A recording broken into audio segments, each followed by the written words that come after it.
regarding this. Nagkaroon ng reaction si Senator Robin Padilla at ang sabi niya sa inyo, wag daw kayo maging balat sibuyas, saying that public service comes with scrutiny and even insults. Opo, mas maganda po sana kung nagsalita muna si Senator Robin Padilla at inalam niya ang buong kwento bago siya nagsalita na balat sibuyas.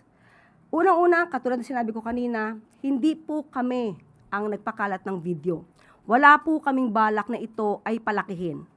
Pero lumalabas na sila, yung malamang yung sino ang nangharas o gumawa ng ganito sa amin sa Canada, sila yung nagpakalat ng video para sa kanilang content na i-spread nila sa kanilang mga kaalyado o sa mga trolls.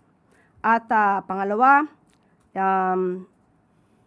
hindi kami, never kaming kumuha sa video. Makikita niyo po, may mga dala kaming papel dahil kami ay gagawa sana ng isang video shoot.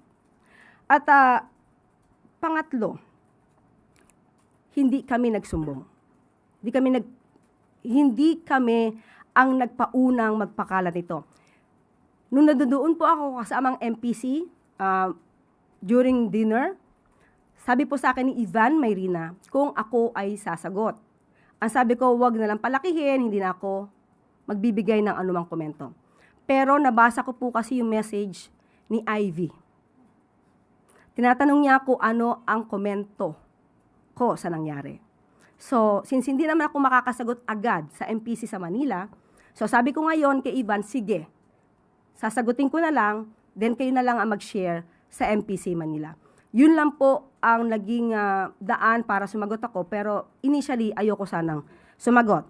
Ngayon, pag-uusapan ba ang balat sibuyas? Unang-una po, siguro mas maganda na masabi niya rin ito, or mismo ni Senator Robin Padilla sa sarili niya. Dahil hindi po tayo balat sibuyas, hindi po tayo umaalma, katulad ng ibang ginagawa na tinaasan lang ng boses dahil sa kanyang pagsisingit or pag-interrupt sa pagsasalita ng isang senador ay biglang umalma na at medyo nag-alboruto. Yan po ang totoong balat sibuyas. But at the same time, hindi to issue ng pagiging balat sibuyas. Issue ito ng mga Pilipino na nagpapakita ng kagaspangan ng ugali.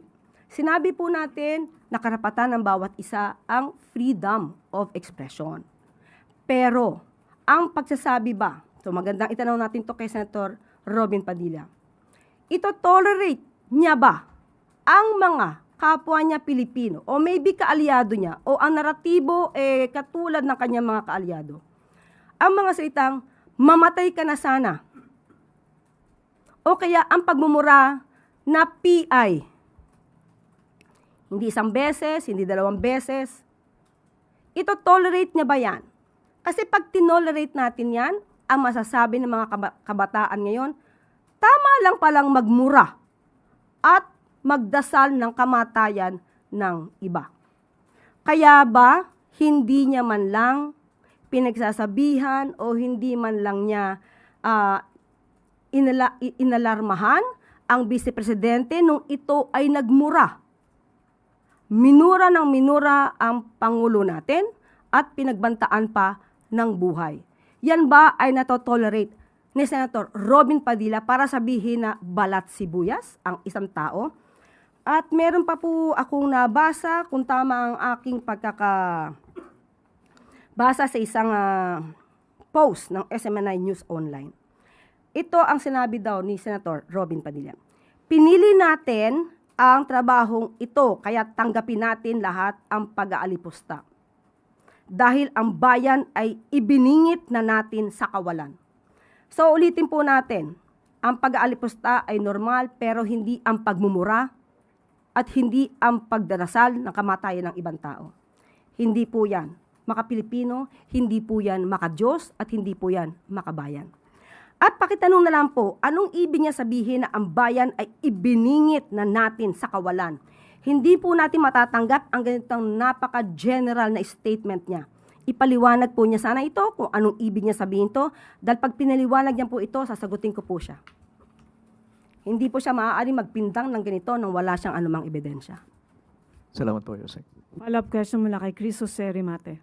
Ma'am, paano po kung dumating sa punto na mag-public apology yung mga taong 'to para po mahingi po yung, pagpapatawad niyo? Ano po ang masasabi niyo rito?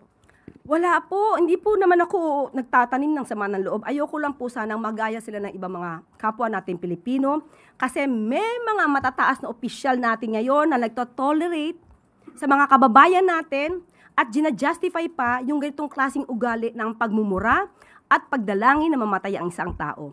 Hindi po yan dapat tinotolerate. Sana yung matataas na opisyal natin ngayon dito, sila ang magsilbing modelo para sa kagandahang asal.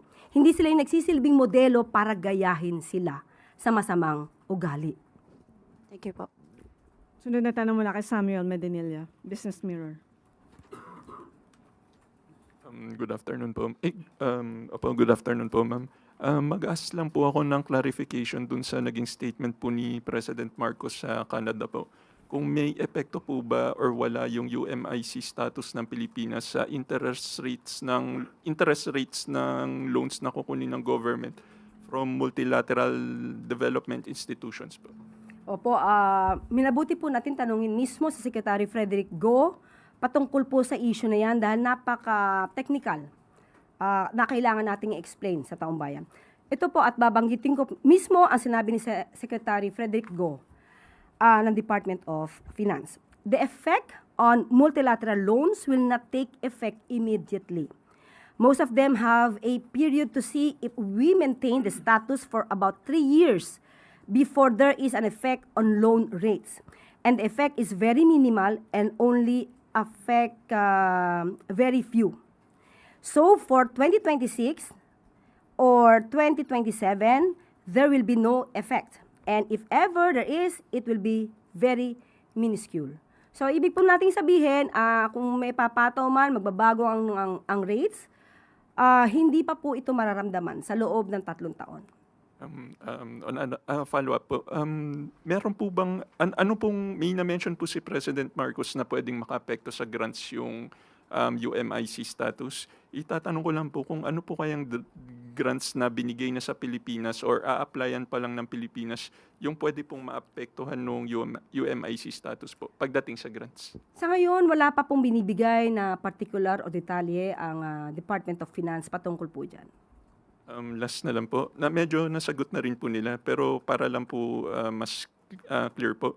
Makakaapekto po kaya yung UMIC status pagdating po sa plans ng government to finance the 2026 budget and preparation po for the 2027 NEP po?